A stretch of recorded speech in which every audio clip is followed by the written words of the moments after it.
Welcome to True Culture, Building Success from Within, the podcast where we uncover the real strategies behind building teams that thrive and workplaces that people admire and are proud to be part of.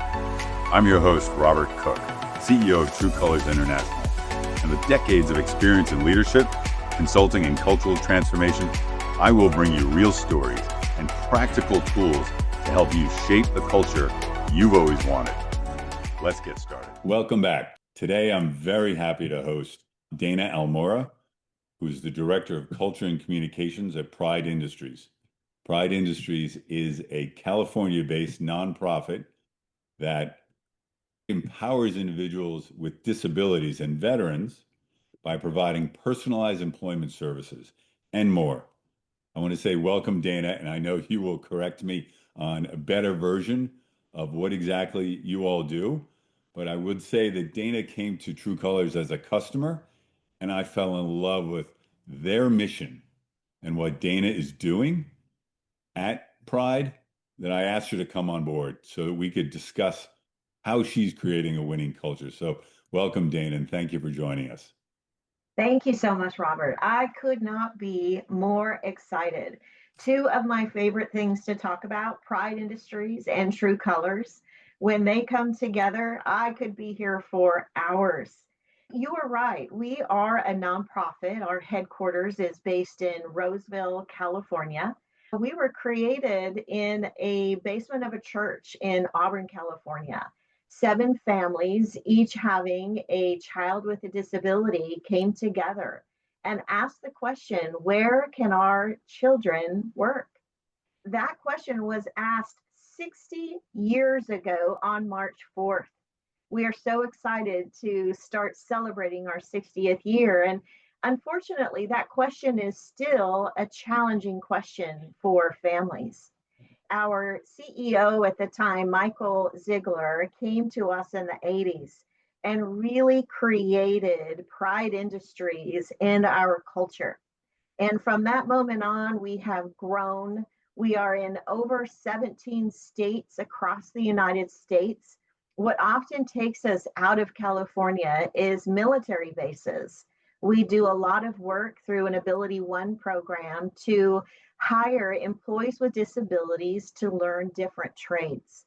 We have a very large commercial custodial program throughout California.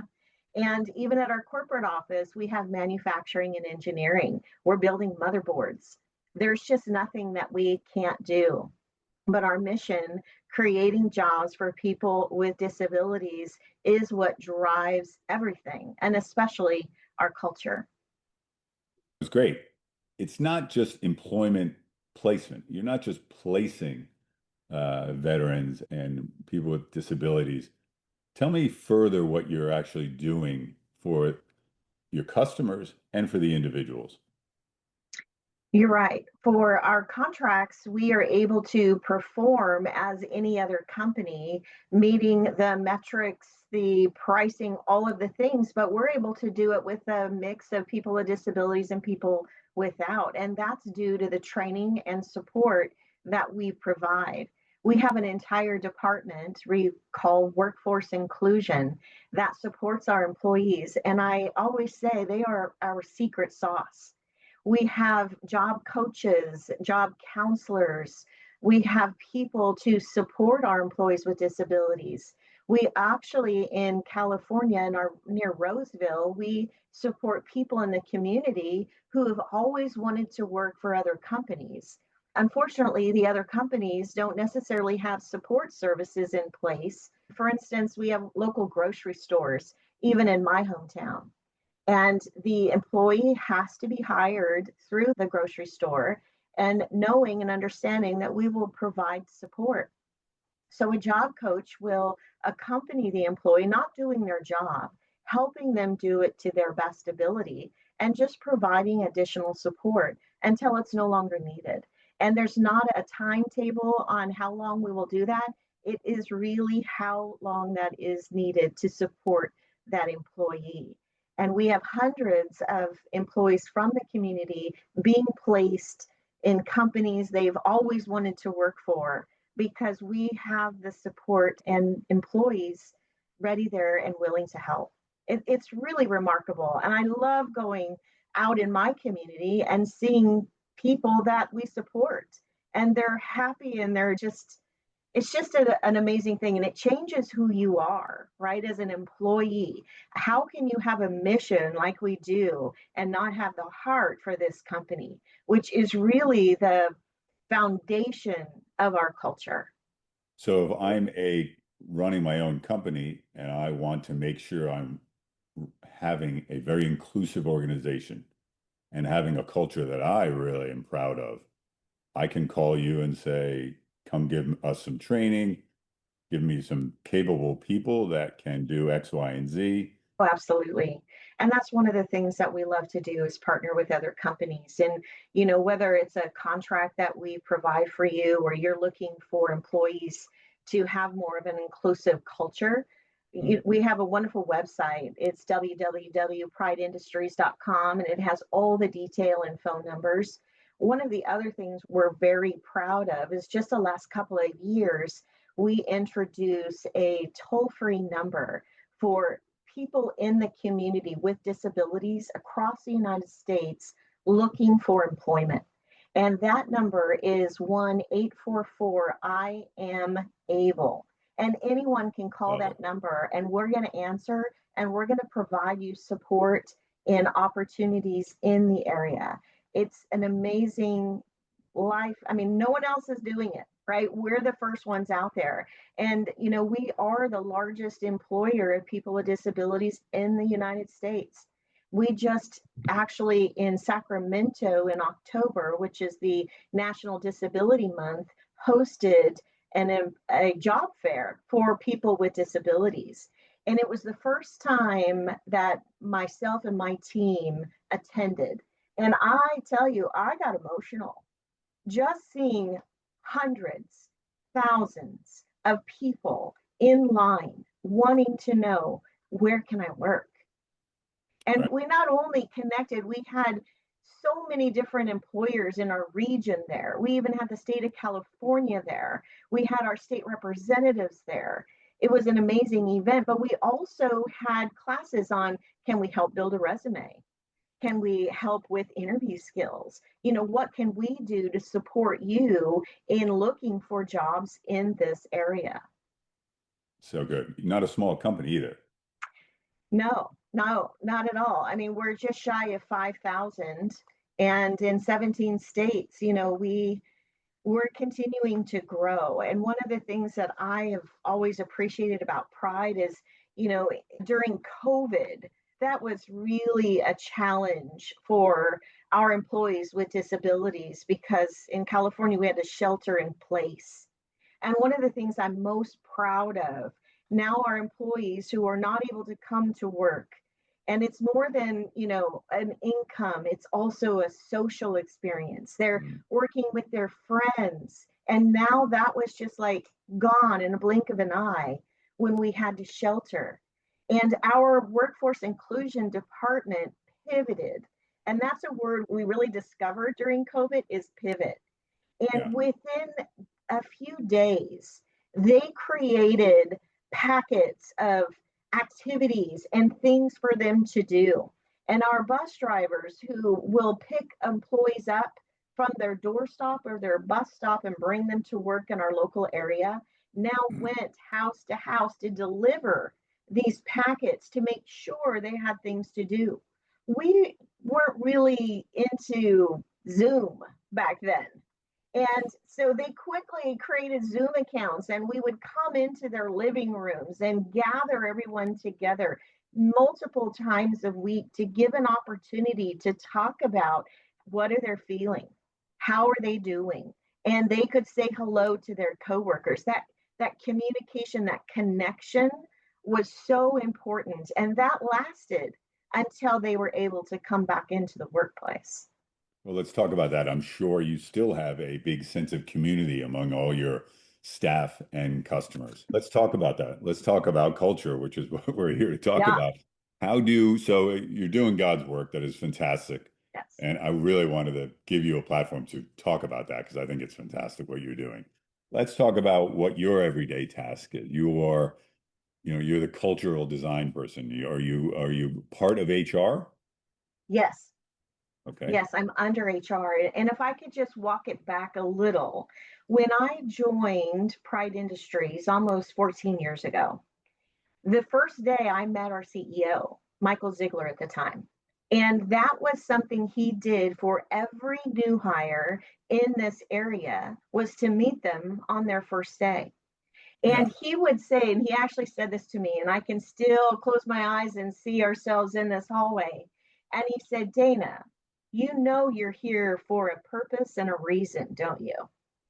And I clutched my pearls and said, oh my gosh, yes, I do. But more importantly, knowing that you know that, that's everything to me.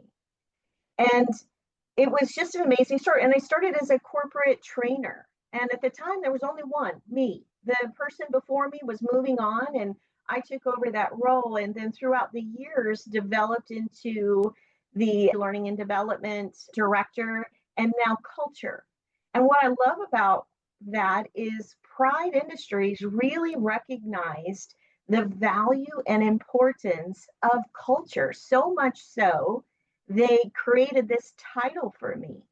And so it's Mhm. giving me the opportunity to move our culture through Pride because honestly, during COVID, like many other companies, we took a hit. Not being able to travel and not being able to see employees, and there's never enough communication. It was a bit of a challenge. And so we've learned from that, we've grown from that. We have a lot of things that are now in place that may not have been here if we didn't go through some of that. And so my role with my team is communication. I can't wait for the day that someone says, oh my goodness, stop communicating with me. It's too much. But we really need to push the information from corporate to all of the sites. And that's the challenge is connecting individual sites with corporate as well. We don't want to be, oh, corporate said or oh, corporate this. We want to be one Pride. And of course, we have culture within sites. Sites have their own culture, but we want it to be a reflection of what we have at Pride Industries. And it really comes down to, someone said, Dana, how would you describe culture? One thing that really resonates to me is how do you feel on Sunday, knowing you're going to work on Monday? Ooh, I like that. That says a lot. I don't know who said this, but do you have the Sunday scaries? That's not good. One of my really good friends at Pride says, I get to come to work. And she's a leader in HR with that thought. Mm. And that is mine too. I get excited about what we're going to do. And we've gone through a lot of transition this year. And we're so excited about where we're heading. Culture, driving that. I have so many ideas, so many plans, and I feel like a horse at a horse race. The gate, right? But it's opening and we're ready and we have plans. We really want to focus on what does culture look like and how do we reinforce that to all of the sites? Because it's nothing we don't know. It really comes down to how do we feel as an employee? Are we appreciated and valued? And what behavior are we displaying? And what is approved and what is not allowed? And what training are we providing? Because, conflict at work is challenging, it's unexpected, it can be shocking. And so, how do we provide training so when we're in those discussions, that we keep ourselves and the other person safe and in esteem? And I tell you, once we get that, we're going to just, rule the world. But that's really our goal. And I can't tell you enough, Robert, how true colors is interwoven into our culture. I went to an ATD conference in 2014. And at the time, our chief of HR is like, Dana, we really need some type of a personality assessment. And Right. I went through all of the classes and, did all the research. And I remember walking by this room and it was so loud and fun. And I said, oh my gosh, I had to be a part of that. And it was True Colors. And I came back and just said, this is a must. What I loved about it at the time, not even realizing until now, is how it even supports diversity in the workplace because our personalities are diverse. And True Colors helps us learn to appreciate our differences in personality, as well as how to, ensure that our primary personalities, that when we are in esteem, when we are doing our best, nothing can stop us. And so I started providing it at True Colors back, it's been over 10 years. Right. So interesting to me because even currently, we are weaving it into our onboarding. And so when our leaders, especially in corporate employees, onboard through our corporate office, I get a list and I reach out and I include them into True Colors. And I think it's so funny. And one of my biggest opportunities is, they'll come to me or the manager, Dana, I just hired someone. When can you get them in True Colors? I think they are primary, whatever. And I'm like, oh, please don't colorize them. Please don't share that with them. Right? I don't want you to put something Right. in their head and then when they answer those questions, they might lean to something that they're not. But it's the excitement Yeah, they that's good. have for True Colors. Well, thank you for the promo. I don't want to make this it's Oh, all I about True can't. Colors. I just want to back up a little bit because I Sure. think it's so important because I talk to so many CEOs that can't really define their culture. Hmm. They know what they want their workplace to be like or their Yes. organizational atmosphere. How did you decide? I mean, you talked about your initial conversation with your CEO, but how did you decide what you wanted it to be, other than people really care about their job? And how did you steer that? Let's talk about the vision of it at first, and then the practices, and then some of the tools. I'm so glad that True Colors is part of it. But what other tools did you use that you found useful or not? And how have you blended them together? So there was a lot there, but let's talk about Yeah. the initial culture. Like, Hmm. what is it, and how did you shape it? Great question. I believe initial culture is just a people first environment, right? People are number one at Pride. And we provide so much training on disability awareness, right? And that's for every new employee, every new leader, as well as refreshing our employees is what is disability awareness? Because we want to make sure that everyone understands everyone's value and that everyone is treated the same. But there are things that we should not do. There are terms that are offensive. There are ways to approach that are not right. And so our team does the best in making sure that everyone has an idea of what that means. But during COVID, we created our core values. And we did that and included employees of all levels across Pride at all locations. And they came up with our core values and definitions. And it was created and defined by employees. And we love that. And so we are using that as the basis. I don't want to create a term for culture that no one understands.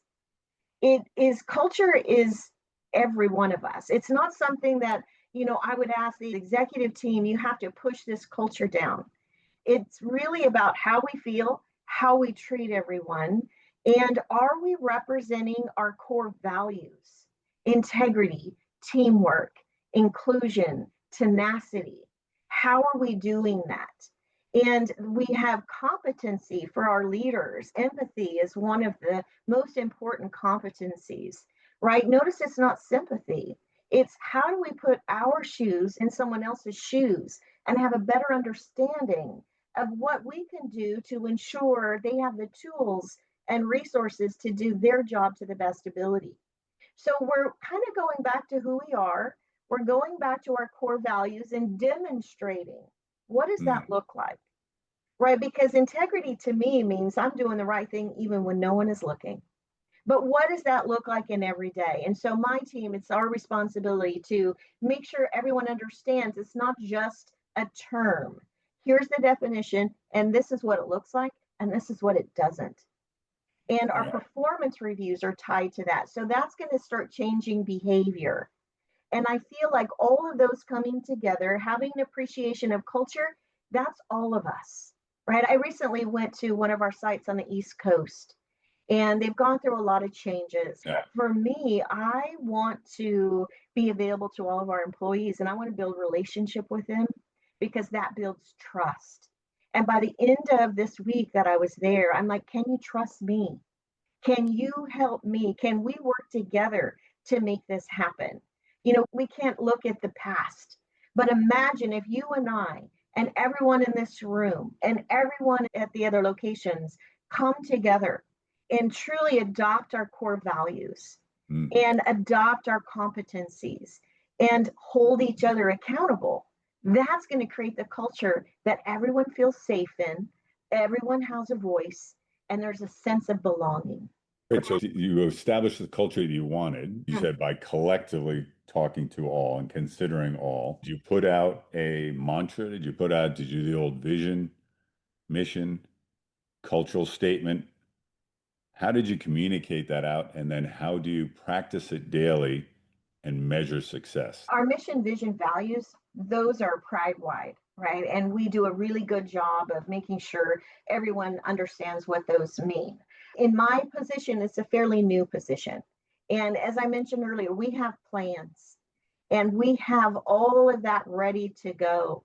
And we are so excited to be able to start launching that. And one of my visions is a culture committee, having representation at every site to ensure the message is spread across, I always say, like peanut butter, right? So they're not just hearing it from me, they're hearing it from a culture champion at their site.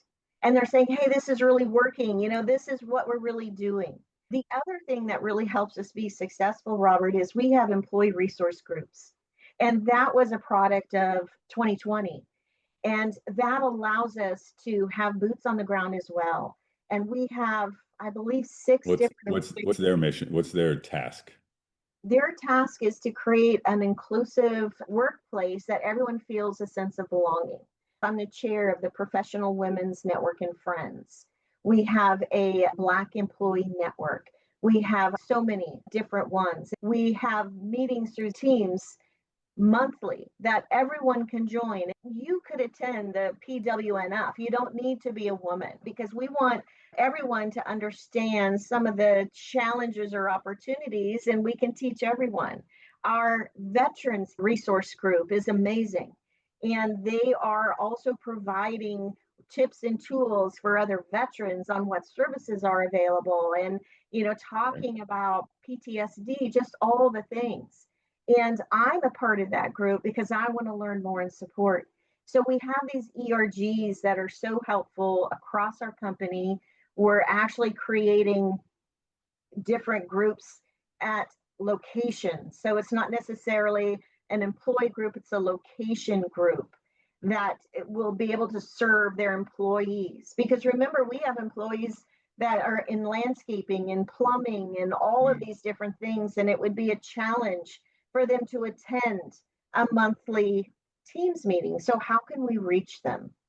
And that's part. And one of the things that I appreciate the most at Pride is being able to partner with our teams and our ERGs. We have an inclusive council that I partner with to ensure my plan represents everything that we need and is nothing's left out, nothing's forgotten. And so it's And just not me. so you have surveys that you put out to, how do you get the input? So the Well, ERGs, Employee we have Resource Group? yes, we have teams. We did a survey in 2024 and received some feedback. And so we're using that feedback and showing our employees this is what you said, this is what we're doing, and these are our plans moving forward. And another survey, an employee engagement survey, will be at the end of that to say or ask, how did we do?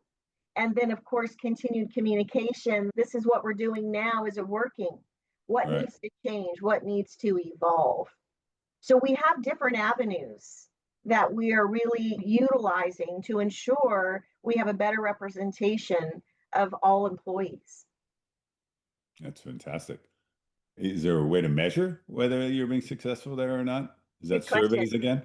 Yeah. One of the things that I'm constantly looking at is retention and engagement, right? Retention is so very important. And with all of these programs, how is it affecting that?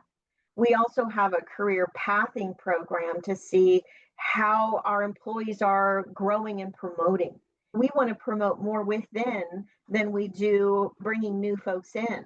Mm. And so we're tracking all of those KPIs and then creating some more to make sure we have a pulse, right? Because I don't want to live in a vacuum. I want to make sure that this is really working. So we have a very dynamic team that provides these metrics that we can really take care of or really keep close. Yeah. There's so much more data now available to all of us than we have ever had. And so utilizing that. One of the other things my team does is a monthly leadership development series. And so for managers and above, we get in front of them and share the latest, the greatest training, HR updates, performance reviews, whatever that is. And so we track not only attendance, but engagement of those programs as well. And we also do surveys within those to see what did we do well, what do we need to change. And of course, NPS is very important to us. What is our score? Right. That's great. You mentioned earlier that certainly True Colors helped your organization and was a useful tool. Were there other programs that you used that you found useful, or are you just getting going on outside cultural tools? True Colors is one that I'm able to use for all employees, which I really value. We do have other programs that we create in-house, especially in regard to disability awareness, leadership development, emerging leaders program is something that we're building. I also am certified in crucial learning, which is how to have those difficult conversations when emotions are high, differencing of opinions, and high stakes. And that is just amazing, especially in combination with True Colors, because when we have an idea of our true color and when we're out of esteem, what we could see or hear helps us understand what conversation to have and how to make sure we get back in conversation. We also have emotional intelligence and other programs like that. We're constantly looking, but we do a lot in house. We have an amazing design team. They are just phenomenal. And then, of course, all of our programs have to be accessible to our employees. We have to consider font, colors, themes, language. There's a standard called WCAG that we follow to ensure our programs can be accessible to all employees. And that's another secret sauce that we know. And oftentimes it could be a challenge to take other products if they don't follow those same standards. Is there a particular moment or a practice that you observed at Pride that made you feel like, hey, this is really working. I'm really proud of what we're doing? Or the opposite that you've seen that you need to double down and focus on because you need to change your behavior? I think both. I think we're going to get there to see the shift. I always kind of refer to the ship getting back on course. And it's not to say we were completely off course. I know a lot of companies have taken a hit in the last few years with engagement. So to see the programs that we have coming and the excitement for them, I see we're moving there. But I could talk all day about Michael Ziegler, but one of the things that really resonated me, how I didn't realize at the time that it was building culture, but now looking back, I definitely see he was all about culture. Is at his desk, he had a paper stacked this high, I'm not exaggerating. And there were letters from families, from employees, thanking him for changing their lives. And the testimonials, the employee stories is what really is going to help strengthen our culture. My team, we have a newsletter and we often share those stories. And we're really looking at what rewards and recognitions can we have across our company. So there's something in it for everyone. And, all of those things together, again, they're just going to steer us in the right direction. But the enthusiasm that is coming from our executive team, our boots on the ground, our ERGs, That's All right. what's going to bubble up and help us get where we want to go. Let me ask you a different question. Is there a myth about company culture that you think a lot of leaders need to let go of, or particularly when it comes to building inclusive teams? Is there a practice? So is there an idea around it and or a practice that people need to change? I do. You know, hearing about large companies and they have cafeteria and ping pong tables and all of these things and swag, just grab whatever you need. How does the employee actually feel in their job? How are they spoken to? How are they treated? How are they appreciated? How are they valued? What is allowed behavior and what isn't? And I Mm, feel that we need to come back to that because I could play ping pong all day and not like my job because I'm not being treated the way I deserve to be treated. And so I think it's really coming back to behaviors mm, and what do we want our employees to leave with and how are they being spoken to from a leadership perspective. One of the things we're trying to do is more one-on-one monthly check-ins, quarterly check-ins, and build the relationship with the employee. Because when we have a relationship, when they have an understanding and we really care about them, it is easier to hold someone accountable because I care enough for you that I want you to do, this because this is your responsibility or, let's try this a little different because I care about you, not because you have to complete 1,000 widgets in the day. yeah. Right? So it comes back to how we treat people. Are there particular insights you've gotten from doing the training you've done with your employees? So doing True Colors or other trainings, what have you sort of learned through that has made you change your approach? One of my favorite aspects of True Colors is having a team, whether they do it as a team building or have new hires come in and they learn about themselves first, right? Because we have to develop ourselves, understand what our primary color and our spectrum, how do we show up when we're not in esteem, how do we show up when we're doing our best. And then moving into this team environment, and now they've all gone through it as well. And so now during their first meeting, it's, hey, this is my primary, this is my primary. And within minutes, you know more about that person, Yeah. what their strengths, their values, their needs, what stresses them out. It would take years to be able to figure that out for everyone, especially leaders. And so now we're setting employees up for success. And now you need to go to your supervisor, your manager, and they're a primary orange. How best to start that conversation? You know what their strengths are, right? I mean, it's simple as just a little voice inflection, a little excitement, to call in that orange to have that conversation. Because Yeah. I have to tell you, when I first went through True Colors, I had only been with Pride a few years. And I interacted with a leader very rarely. But when I did, I would go to the office, knock on the door, because I'm polite. That means welcome, come on in, have a seat. And so I would, and I would have a little small talk because that's who I am. But I would get this flat affect from this person. And to me, it said, why are you here? What are you doing? And I would then go, oh my gosh, did I say something? Did I do something? And I would take it personally. I would get what I needed and I would leave. After the third time, I thought, wow, they don't like me. I don't know why. I don't know what I did, but I'm just going to move on.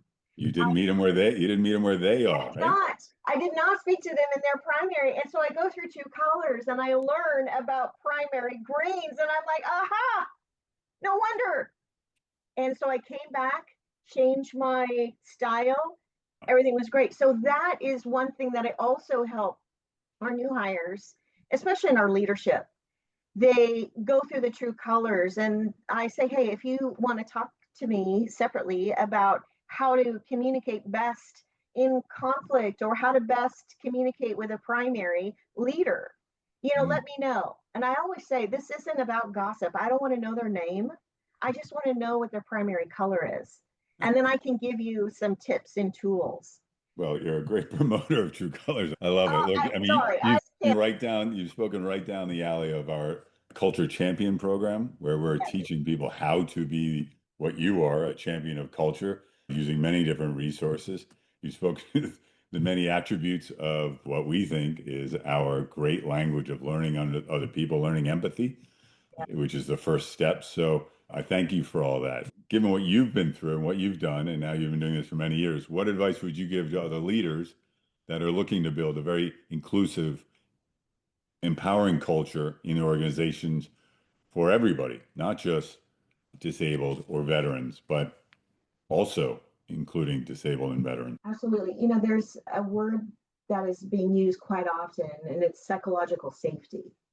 And it's the ability to be able to have a conversation, see things differently, and feel safe enough to open up. And that Mm, is something that is so very important for any company. But to have that, you mm, have to build relationship. Leaders have to know their team. They have to build that and create a true open door policy. Getting to know their team, creating that safe environment, being able to say, having an employee being able to say, I see it differently. That's when we can truly learn from our differences and our different personalities and strengths and be able to connect as a team. And so I think it's, coming back to building teams and making sure our leaders have the skills to deal with conflict, to mm, communicate with their employees, to make sure they're connecting. And, we weren't really having that cadence of connecting with our employees. So we had to create it. And sometimes you have to create it and make it a standard in order for it to stick. And so I would say bringing it back to the employee experience, making sure that employee resource groups, some companies call it different things, but it's a wonderful way of employees to come together in their different groups to be able to communicate and learn from each other and feel safe in doing so. We that has really helped us a lot at Pride, and it's helped us connect across 17 states by having these groups in different areas, but the ability to come together. So I really think once we show our employees that they're appreciated and valued, everything else will fall in place. Productivity will increase, mm, retention will increase, mm. all of those things. But sometimes I think we have it backwards. I just want to bring it back to employees. So many studies show, of course, everyone needs enough money to make their bills and create a life for themselves. But appreciation and having someone at work that they like is the top two reasons employees stay at companies. Yeah, sure. It's well said. Look, if people don't quit bad jobs, they quit bad bosses. And I think that's very true. It is Well, Confucius saying of like what you do and you don't work another day in your life. right. Amen. I love what you said earlier about that Sunday night feeling. Yes. The Sunday scaries. That is definitely toxic. I have to go to work versus I get to go to work. So your dedication to an inclusive leadership and training and making sure all your people feel included and valued is very inspiring. That's why I wanted to have you here. Thank you for that. I want to try to wrap this up, but not before I I want to promote your business a little more because I think what you do is so fantastic. You say you're in 17 states, but what's stopping you from being in 50 states and 5,000 countries? 5,000 countries. What a military basis ability one contract, which is a government contract that supports a percentage of employees with disabilities must be hired to maintain that contract. We're really good at that, and Mm, we're continually looking at new contracts outside of that as well as within that realm. One of the things that we have been into recently is we have a couple of large Indian owned casinos and we go in and do their laundry. I mean, it's just an example of what we can do. mm, One of the things I love about Pride is we never say, oh, we can't do that. We say, how can we do it? And so building the company, you can imagine it needs to be as safe build. It needs to be a safe growth. Because the one thing Pride does not want to do is have to lay any employee with disability off. And so I feel like they're, really growing our plan. And I trust that they're doing it in a way that we can be sustainable. But spread the word. One of the things I love to do when I travel to our sites is wear our Pride swag. And when people say, "Oh, what is Pride?" I give them the elevator speech. And there's so many times I've connected families who have children or aunts or uncles with disabilities to our I Am Able helpline. And they can get connected because they just don't understand what resources are available. And Right. until we're in all states, we can at least help them understand what is available in their area. But we're always Great. looking for the next big thing, Robert. So if you have a business idea, I'll connect you. Thank you. Look, on your point on swag is people don't want to wear it unless they're proud of it, right? Unless they're proud of Right, the mission, the vision, working there. Then all right. day I'll wear it all day because I do. And we put it everywhere. So we fly our colors loud and far, and we try to help organizations like yours. We try to help colorize the organization and then fly your flag, much less ours. But I usually try to close with asking the question, what keeps you inspired? But I think we got that. I think you wear it on your sleeve. I think you wear it in your everyday actions and everything you've said. So I applaud you for that. I want to encourage listeners to explore more about Pride, their mission, and how they're creating an inclusive world for individuals with disabilities and veterans, and how we can all participate in that fantastic mission. So, give us again the best way to contact you as a firm. Absolutely. Our website has everything needed to know and how to contact a specific department. And again, it is www.prideindustries.com. If you are a person with a disability or a family member or friend looking for support in your area, please contact 1-844 I Am Able, and we will connect you with resources in your area. So fantastic. Look, you're fantastic. Thank you for joining me today. I'm sure our listeners will get a lot out of what you said. And I'm proud to have you and representing Pride on our podcast today. So thank you. And thank you all for tuning in to another episode. We try to host leaders like Dana that are doing it right, that are trying to make their organization as inclusive and positive as can be for everybody, because we want happy employees. We want happy teams and effective teams. So thank you today. Tune in next time. Thanks for tuning in to True Culture. If you found today's conversation valuable, be sure to subscribe and share the show with your friends and colleagues. For more information about our approach and services at True Colors, visit us at truecolorsintl.com or reach out for a free consultative conversation. And remember, culture isn't just something that happens, it's something you design. See you next time.